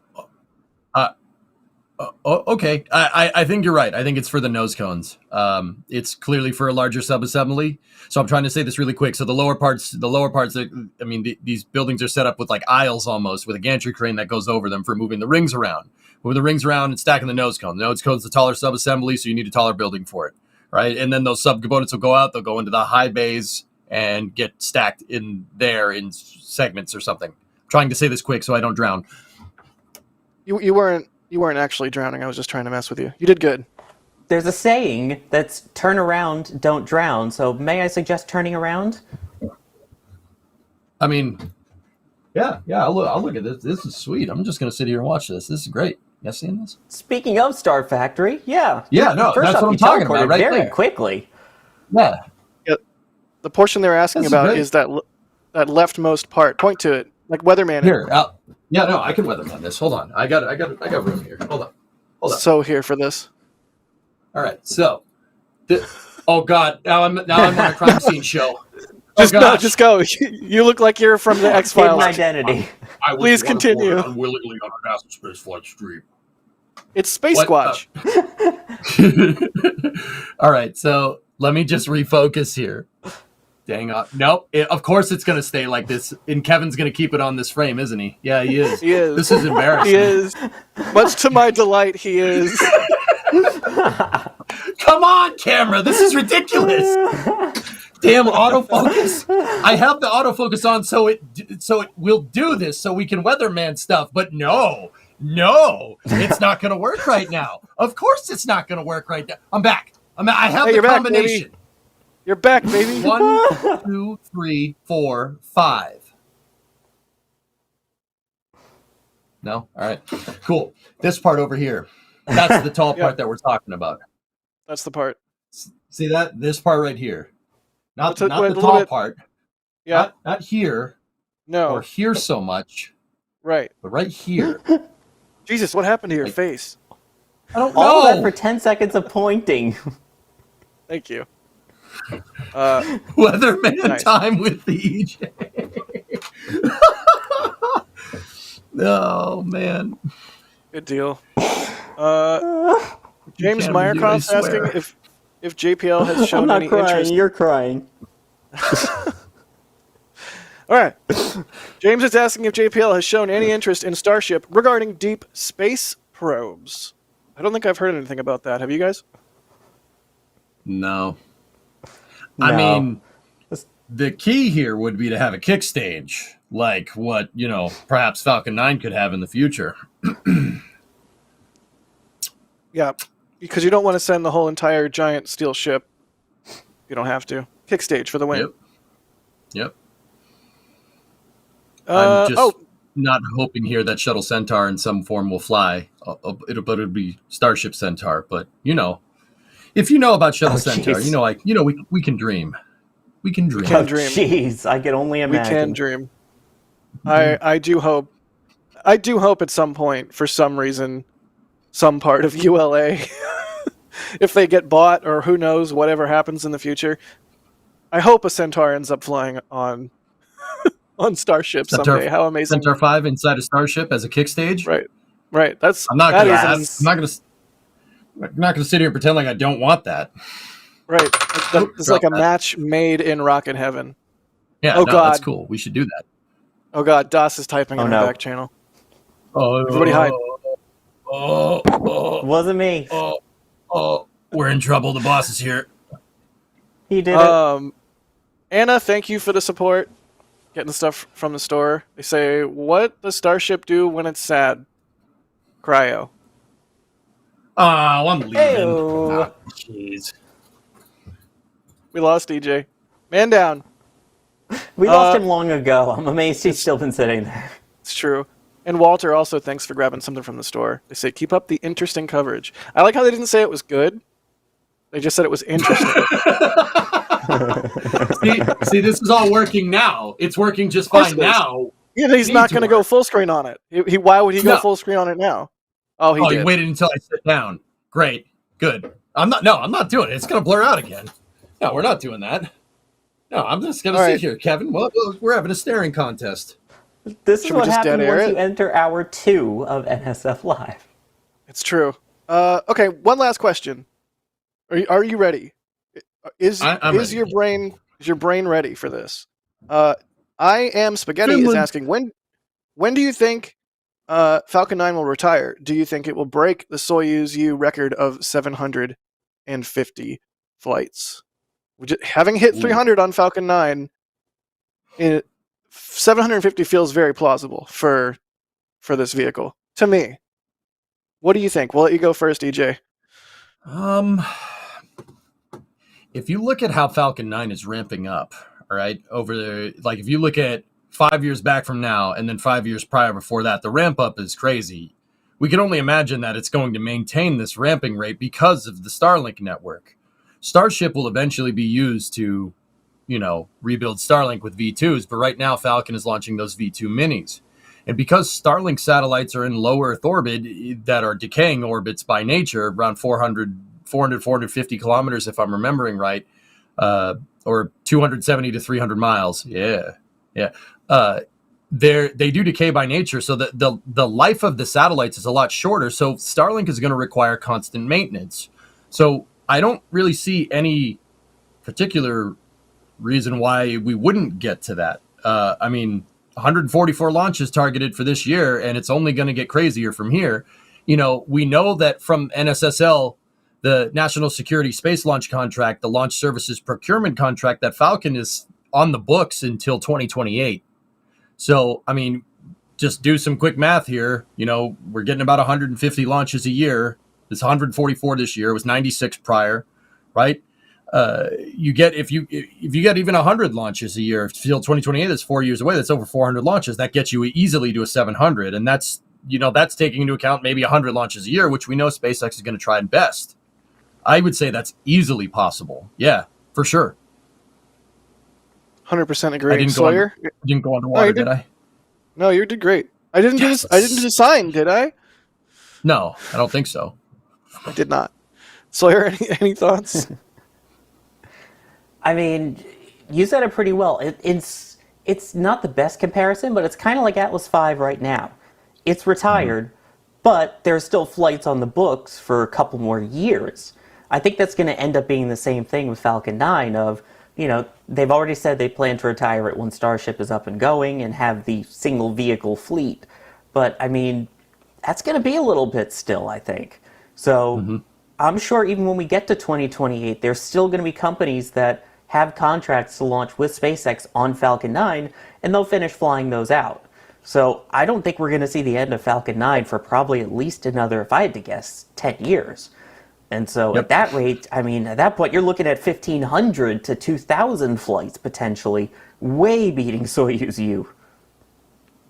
It's a bright future. That might just beat Soyuz in general, dude. Like all variants of Soyuz. That's a lot. Wait, beat my what? Soyuz what? Not hey, you're gonna go give me that back talk here. Go back to Jersey. I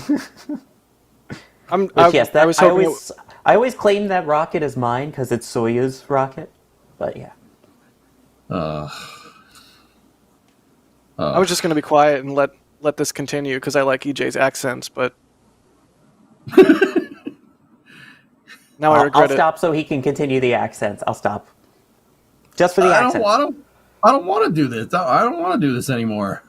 Dance monkey. What are you talking about? All right. Well, I think with that, bring me a sandwich from the dumpster and leave the maggots on it. Is that what you wanted to hear? It is. That you made me happier than you could ever know. That was amazing. I'll always have Zoidberg. That was fantastic. Yeah, that was a fantastic Zoidberg. Bravo. All right, well, at the point at which one of the NASA spaceflight hosts says, I don't want to do this anymore, I think is when we wrap the show. I know you were kidding. What a segue. You just handed it to me on a silver platter. Thank you, everyone, for watching. We have we have Space Squatch on screen right there. I believe in Space Squatch. Pokemon. The truth is out there. What is going on right now? All right, the show's over. Thank you, EJ. Thank you, Sawyer. We have to end this before Kevin makes it even worse. All the gifts. Oh no. What have we done? Wow, this is a thing. This is a stream of all time. What have we done? How did you get all these so fast, Kevin? It's something that rhymes with Schmember Schmishcord, I think. Thank you to our launch directors, and thank you to our flight engineers, and everyone that hangs out, whether it's in chat, whether it's in the comments, whether it's in the member Discord.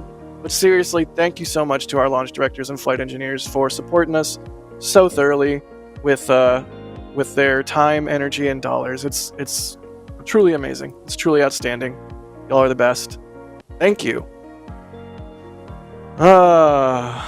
Well, how come I feel like didn't get anything? They were all there. It is. It's always me. Like, give me a break for one episode. Like, come on, it's always me. We didn't mention the Anyways. K word this whole episode, so... I was gonna say, we should. No, we have to. Dance, monkey, dance! Your turn! This is what I've done. I deserve this.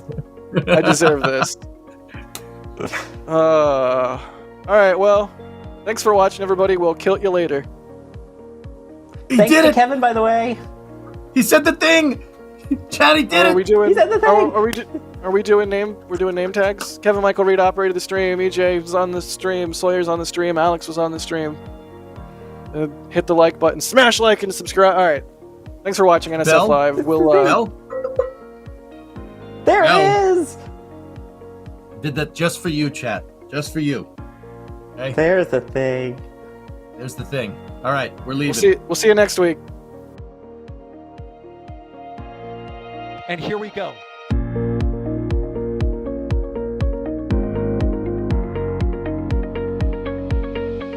We have liftoff.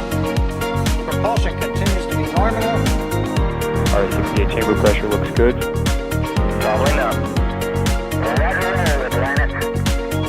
Water towers, fly! Yes!